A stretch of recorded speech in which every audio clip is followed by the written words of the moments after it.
लोगों से कहा कि पास आइए कि हम नहीं आएंगे बार बार।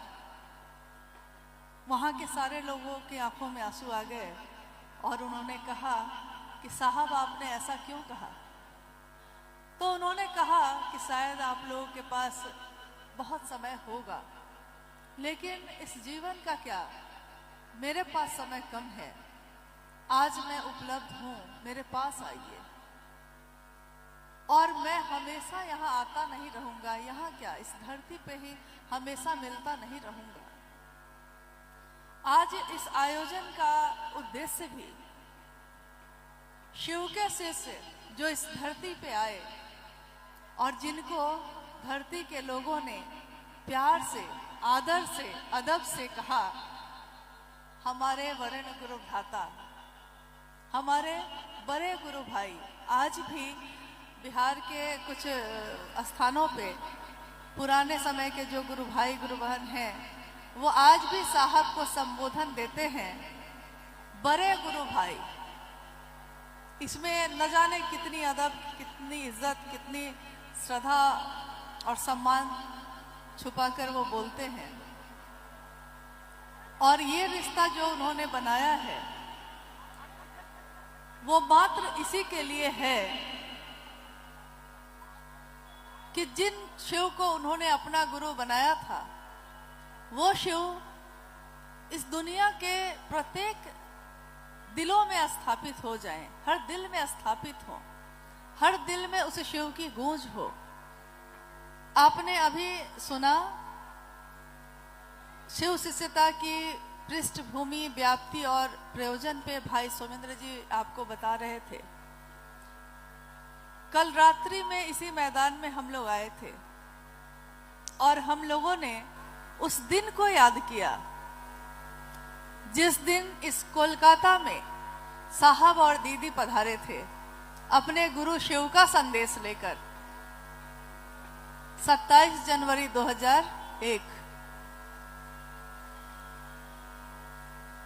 उस महोत्सव में कल मैंने पूछा कि कितने लोग थे, तो लोगों ने कहा कि 150। तो हम लोगों ने कहा कि बहुत थे, कम नहीं थे उस समय के अनुसार, क्योंकि इस धरती पे जब पहला शिव गुरु महोत्सव साहब हरिंदरानंद जी ने किया था, वो गढ़ बरवारी के शमशान में किया था। और उस धरती पे जब शिव गुरु महोत्सव का आयोजन हुआ था, तो उस आयोजन में आप जानते हैं कितने लोग थे? पहले शिव गुरु महोत्सव में मात्र 13 लोग थे, मात्र। और उस जगह पर बैठकर साहब ने कहा था कि आज जो ये 13 शिव के शिष्य हैं, आने वाले समय में ये 13 करोड़ होंगे। लोगों ने विश्वास नहीं किया। लोगों ने कहा कि यहाँ तो एक शिव शिष्य नहीं हो रहा है, नहीं बन पा रहा है, कल को इतने लोग होंगे, ये विश्वास नहीं होता। लेकिन ये हम लोगों की अनुभूति है। हम ही नहीं, काफी लोग इस बात के साक्षी हैं कि साहब ने जो भी कहा वो हुआ जरूर, चाहे उस समय हुआ हो, चाहे कुछ समय के बाद हुआ हो। तो आज पूरे भारत भूखंड में शिव गुरु की शिष्यता व्यापक होती चली गई है, विस्तार पा रही है। और उसी कड़ी में आज ये शिव गुरु महोत्सव का आयोजन किया गया है कोलकाता में। हमारी दीदी नीलम आनंद जी शिवलीन हुई थी 17 जून 2005 में, और हमारे बड़े गुरु भाई, हमारे वरेण्य गुरु भ्राता, वो शिवलीन हुए 4 सितंबर 2022 को। अपने जीवन के अंतिम क्षण तक उन्होंने भी सिर्फ शिव की ही बात की, दीदी नीलम आनंद जी ने भी सिर्फ शिव की ही बात की। और उन्होंने ये प्रमाणित किया अपने मन से, अपने वचन से, अपने कर्म से कि जो शिव का शिष्य होता है वो इस धरती पे आता है जरूर, लेकिन इस धरती पे जो भी उसके पास है वो बिखेर कर, वो सबको देकर और चला जाता है। लेकिन साहब ने एक बार कहा था कि जो ऊर्जा शिव की इस धरती पे आ जाती है वो फिर लौटती नहीं है। और शिव के शिष्य के रूप में, उनके रूप में जो ऊर्जा इस धरती पे उतरी, वो हमारी अनुभूति है, हमारा विश्वास है कि वो ऊर्जा, शरीर जरूर खत्म हुआ है लेकिन वो ऊर्जा कहीं नहीं गई। वो लगातार हम लोगों को संबल दे रहे हैं, लगातार हम लोग को इस रास्ते पे चला रहे हैं। और उनका जो संकल्प है कि शिव ही हमारी गति है, शिव ही हमारे गुरु हैं, शिव ही हमारे सब कुछ हैं, ये लगातार लोगों के दिल में गहराता चला जा रहा है। आज ही नहीं, आने वाले कई मनवंतरों तक ये विधा चलती रहेगी।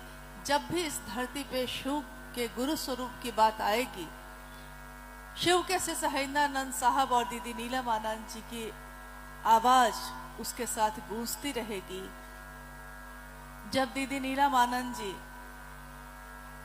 शरीर में थीं, उनसे किसी ने कहा कि आप साहब को कहिए ना कोई घर बनाएंगे, तो उन्होंने कहा था कि शिव शिष्यों का दिल ही मेरा घर है, मुझे किसी और घर की जरूरत नहीं।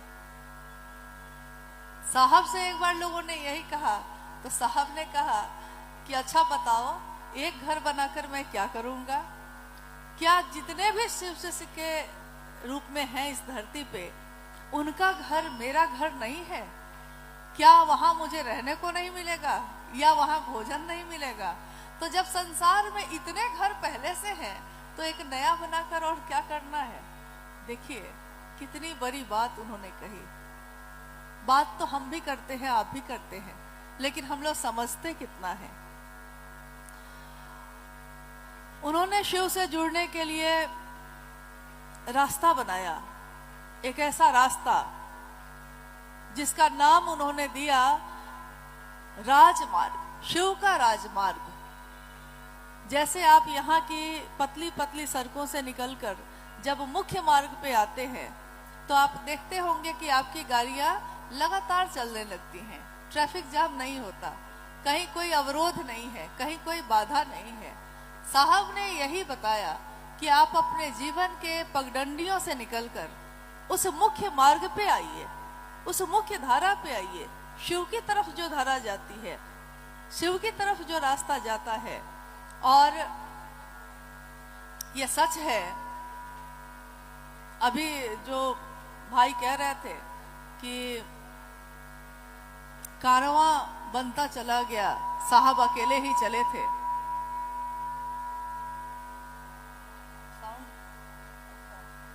साहब अकेले ही चले थे और जब उन्होंने शिव को गुरु बनाया था तो कोई उनके साथ नहीं था। धीरे धीरे धीरे धीरे लोग आते चले गए, कारवां बनता चला गया। मैंने कहीं पढ़ा था कि लाख तूफान आते हैं, लाख तूफान आए, लेकिन ये दिया जलता रहा।